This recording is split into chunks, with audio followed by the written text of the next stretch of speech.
Hey everybody, Steven here, and today I have an unboxing video for a new monitor. It's the Sceptre C35. I usually don't have the camera kind of backed out this far, but this is a 34-inch ultra-wide monitor, so that is why this is it right here. Barely fits in screen. So I got this for $37.99 off of Amazon. It's 1440p. It's obviously 35 inches. It's that 21:9 aspect ratio. It has 100 hertz refresh rate, and then with this it's going to have FreeSync. So you don't get G-Sync with it, but it does have FreeSync. I haven't actually used a Sceptre monitor personally. My son has. He's used a 32-inch 1080p monitor that was curved, but this is actually going to be my first personal experience, so I'm excited to actually get to use this. And let's go ahead and get this thing kind of unboxed here. Now I'm not going to be using it up here. It'll be for my downstairs rig. But the last ultra-wide monitor I used was the Asus PG348Q monitor. I did a review for that on this channel. I really do like the ultra-wides, but one of those things where I sold that so I could try something else out. I got this Acer 32-inch monitor here, so it's just kind of the thing that I do. I have a monitor for a while and then I sell it and get something different so I can do kind of unboxing and tech review stuff on this channel. So let's get this thing pulled out here. Alright, so looking at what we get in the box, we have our package here, which is going to have our, looks like mounting plates, and then we have the usual plug-in cord, and then we're going to get some HDMI DP ports or cords as well with this, and then we do have a screwdriver. It smells very plasticky with all of this, like overwhelming, and I think that's just the packaging itself. With that we have our mount here, our mount arm, and then we actually have our bottom bracket, which this thing is small. It's not like crazy heavy duty, so hopefully that doesn't present an issue here with this. And then lastly, we actually have the monitor itself, which is massive.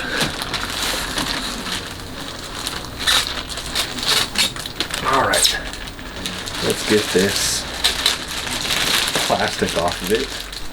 Ooh, that smell. Alright, that is it. That is a big screen, and it has this protective film on it, but let's get it mounted up and then we'll actually take this thing off. I don't want to do that just yet, just in case I actually scratch it. I do like that kind of touch, because that's one of my concerns anytime I put a monitor together, is that I'm going to scratch the screen up somehow. So let's get this mount put on here. Alright, so I'm getting this all set up. Something interesting though, I haven't seen this with another monitor that I've had, is that this back kind of bracket pops out, and then I can actually put this to the arm, and then I can connect it to the base. So you screw this in and then it actually connects back in. There's a button that's a release button on the back for this. With this it also comes with risers though, so if you wanted to wall mount this, you still pop this out, you put the risers on, and then from there you can actually connect this wall mount plate to that, and then that's how you would wall mount this, or just mount it to any type of arm that you may have. Maybe that's going off your desk there with that VESA mount, which is really, really cool. But like I said, I just haven't seen this before. Also, looking at the ports, did want to address, so this has two HDMI 1.4 ports, so those are only going to go up to the 60 hertz. Then it has a 2.0 port, so that one's going to go up to the 100 hertz, and then you have the DP port, which is going to go up to the 100 hertz. It also has an audio jack with this as well, the 3.5mm headphone jack. So with this, I thought it was going to come with an HDMI cable. It only comes with a DP, and I think that's just, one, they can shave off some of the costs. I know it's not a lot, but if you have a ton that you're selling, that's going to kind of add up. I think of when the airplane like cuts out giving everybody peanuts and they save however many millions of dollars, right? It's kind of something along those lines. At least that's what I think it is. But with this, most people, if you have this, you're going to use the DP port because you want the 100 hertz just by default, so it's just a safer bet on their end. But I thought that was pretty interesting with this, so I'm going to go ahead and continue, get this all set up, get this to the base, and then we'll take it downstairs. Alright, so I'm all set up here. I've actually toyed around with this a little bit, and I can tell you my initial impressions are very, very good with this thing. So getting it set up was really, really easy. Obviously setting it on the desk, but all I ran was the DP cable and then the power cable to this. Ran it through the little space down here. That's kind of your cable management system with this. I mentioned it earlier, I want to mention it again. You need to make sure that you actually have a lot of desk space. Just because this takes up a ton of real estate, it's a big monitor, right? So I have an L desk here, so this is sitting on one section of the desk. It's very, very big. So if space is an issue, this might not be right for you. But I've used the Asus 34-inch ultra-wide. This has 1 inch on that. And since then I've used 32-inch 4K monitors and 1440p monitors. But man, I really missed the ultra-wide. This has an 1800R curve. It is a VA panel.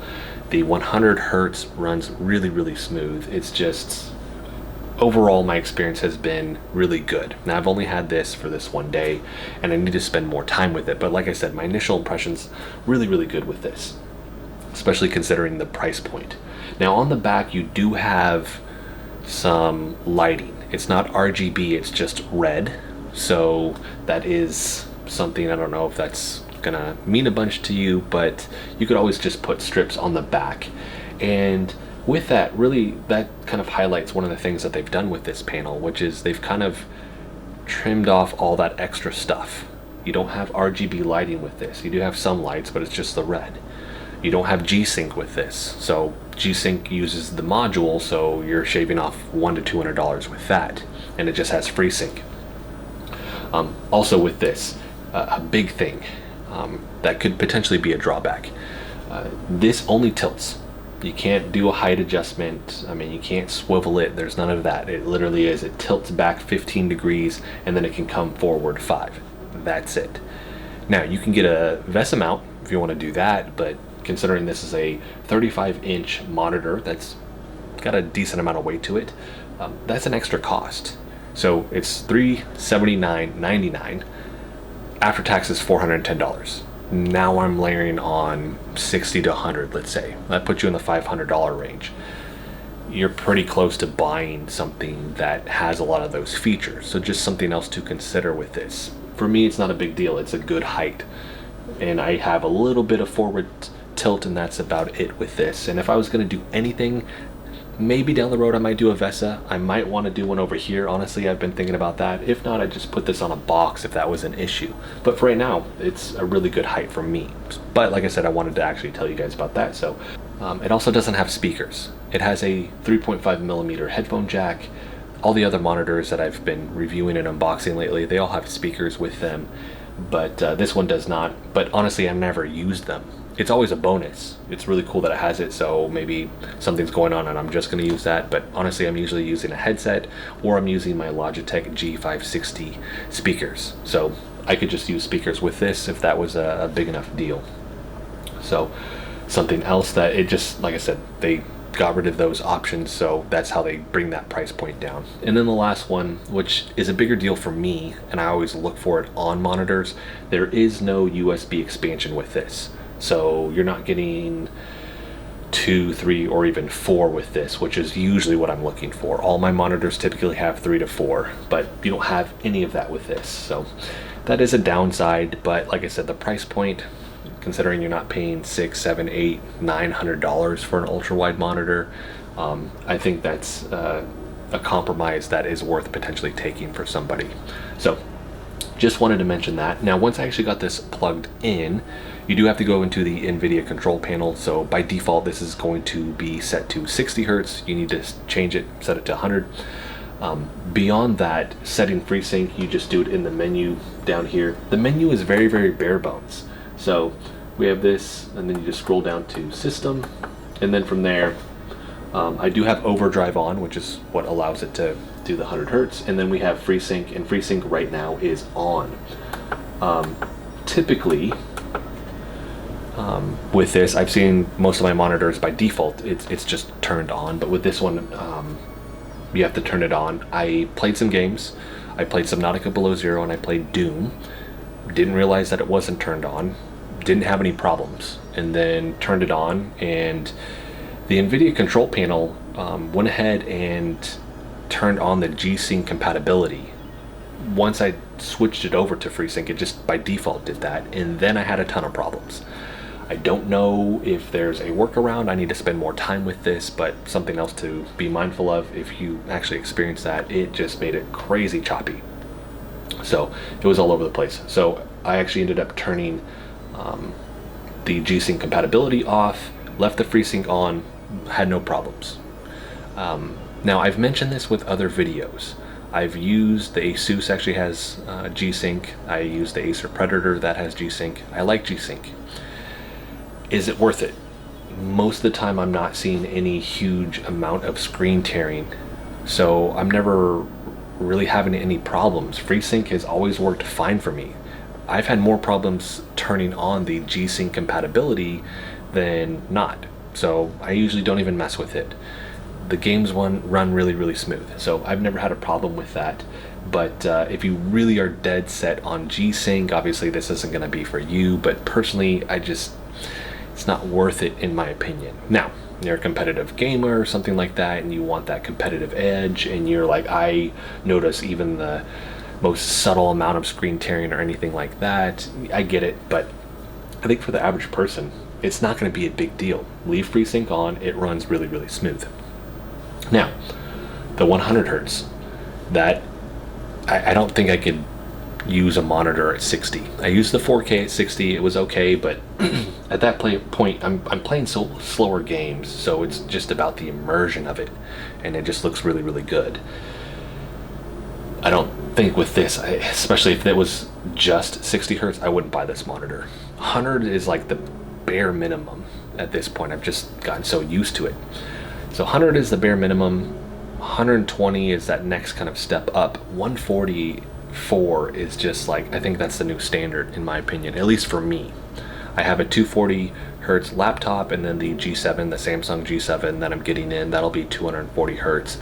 That's that next step up, and it runs really smooth, but I notice it more in just daily activity on this, pulling up apps and things like that, versus in a game. The jump from 144 or 165 to 240, I don't really notice much at all, and that could just be me. Maybe my eyes just not catching it. So I think 100 is that kind of bottom that I just can't go lower than that. But at 100 on 35-inch ultrawide, it looks really good.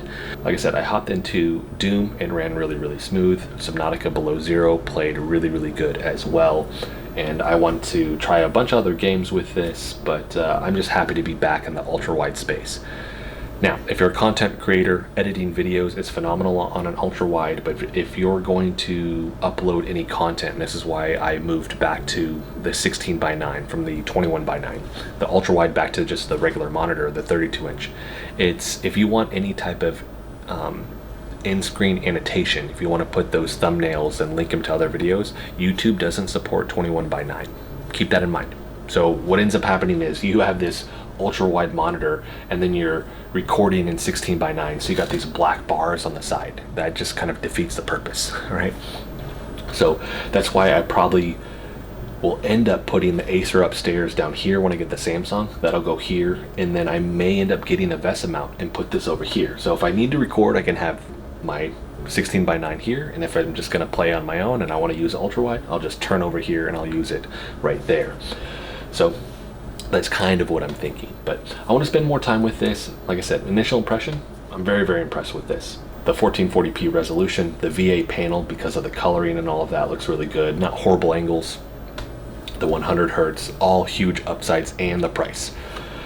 Last thing I do want to mention, in the Nvidia control panel, and I'm probably going to need to spend more time with this, I spent a little bit, it didn't let me change the coloring. You had to do that in the menu here. So Nvidia doesn't let me actually do it with this, because that's one of the things I usually end up doing. First, make sure that it's at the hertz and the resolution that I want, and then beyond that, I need to actually tinker with the colors. It didn't let me do that at all, so I had to do it on screen here, but regardless of that, it's a small thing. It looks really, really good, and it wasn't a hassle to actually do, so not a big deal at all. But same thing, just want you guys to be mindful of that. So that is actually going to be it for this video. I'm going to put a link for this in the description so you guys can actually look at this. I'll put my other monitors as well if you want to look at those, especially that Samsung G7. I'm really excited about that one, but that one's a lot more expensive. So that is going to be it. If you like the video, hit the like button for me. If you want to continue to follow along with all my content, hit the subscribe button for me. Thanks so much for watching.